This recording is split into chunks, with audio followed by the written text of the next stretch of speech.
Salut les footeux, bienvenue sur la chaîne Free Foot. Cette revue de presse en Italie avec un Français qui fait la une. Vous l'avez reconnu, c'est Olivier Giroud que l'on retrouve en couverture du Corriere dello Sport ce mardi. Car l'AC Milan jouait hier et l'a emporté 2-0 face à Bologne avec des buts de Giroud et Pulisic. Et c'est aussi une belle réponse envoyée aux autres équipes qui jouent le titre, note le journal. Le Napoli, la Juve et l'Inter qui l'ont tout emporté pour leur premier match de Serie A. Il connaît Milan, titre ainsi le Corriere. D'ailleurs, Giroud va être rejoint par un autre Français à Milan, mais dans le club voisin de l'Inter. En effet, comme le rapporte la Gazzetta dello Sport, ça sent très bon pour Benjamin Pavard à l'Inter. C'est une info de Sky Sports qui affirme que les Nerazzurri et le Bayern ont trouvé un accord concernant le défenseur. Le montant de la transaction est d'environ 30 millions d'euros. Pavard devrait très bientôt découvrir un nouveau championnat.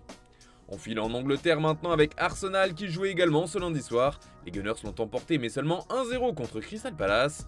Un deuxième succès en 2 matchs pour les hommes de Mikel Arteta qui rejoignent Man City et Brighton en tête de la Premier League. Mais Arsenal peut remercier un certain Martin Odegaard comme le résume le Daily Express. En effet, ce dernier a libéré son équipe sur un penalty à la 54e minute alors que les Gunners manquaient grandement d'efficacité. A noter qu'ils ont même fini la rencontre à 10 contre 11 après l'expulsion de Tomiyasu qui a reçu un deuxième carton jaune. Et puis toujours en Angleterre, c'était la grosse info de ce lundi soir, Mason Greenwood va quitter Manchester United.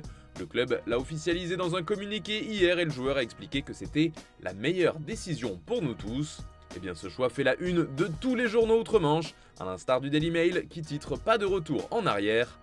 Le départ de Greenwood des Red Devils fait également les gros titres du Daily Mirror qui titre C'est fini Mason, mais aussi du Daily Star. The Daily Telegraph évoque aussi cette décision et nous donne une explication. Selon le journal, MU a choisi de se séparer de son joueur après notamment une pluie de critiques des supporters des Red Devils à son encontre. Enfin, The Times évoque aussi le sujet mais nous révèle au passage que le joueur est déjà très demandé. Man United aurait reçu de nombreux coups de fil après cette annonce. Plusieurs clubs seraient intéressés par son profil, ajoute le journal, qui nous livre l'identité de l'un d'entre eux. Il s'agit du club turc d'Istanbul Başakşehir. D'ailleurs sur son site internet, le Daily Mail nous donne un deuxième nom, avec l'AS Roma de José Mourinho qui s'intéresserait également à Mason Greenwood.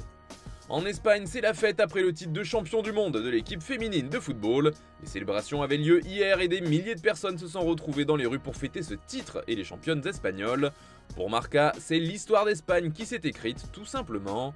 On retrouve également ces festivités en une de Mundo Deportivo, qui revient au passage sur une polémique qui touche l'Espagne et la Roja. Car lors de la remise des médailles aux joueuses après la victoire, Luis Rubiales, le président de la fédération espagnole, a embrassé sur la bouche sans son consentement Jennifer Hermoso, une de ses joueuses.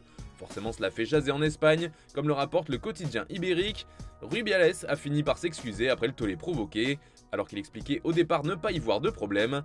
D'ailleurs la polémique a fait parler jusqu'en France avec par exemple le journal L'Équipe, où l'on retrouve les excuses du président de la fédération de football espagnole.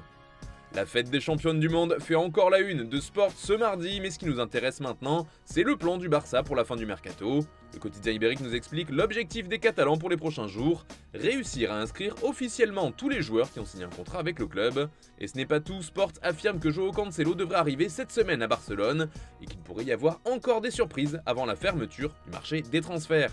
En effet, le board barcelonais chercherait à signer un joueur offensif supplémentaire, un joueur capable d'aider l'attaque des Blaugrana. Il y a bien sûr le candidat Joao Félix, mais il faudra d'abord se débarrasser des indésirables, comme Clément Lenglet notamment. Allez, on termine ce tour de la presse en France avec Thierry Henry qui fait la une de l'équipe ce mardi, car il est officiellement le nouveau sélectionneur de l'équipe de France Espoir. Il a été désigné par la 3F pour prendre la suite de Sylvain Ripoll et mener les Bleuets aux prochains Jeux Olympiques à Paris. D'où le jeu de mots du quotidien, Henry Paris 2024. Dans le reste de l'actu, en France, les Girondins jouaient hier à Ajaccio en Ligue 2 et la rencontre a été interrompue, comme le rapporte le Sud-Ouest. En effet, un groupe de supporters bordelais était présent dans le stade, malgré l'interdiction préfectorale. Lorsqu'ils ont été repérés, des bagarres ont éclaté avec les supporters adverses ainsi qu'avec les stadiers. La rencontre a alors été suspendue mais elle a pu reprendre et le match s'est terminé sur le score de 0-0.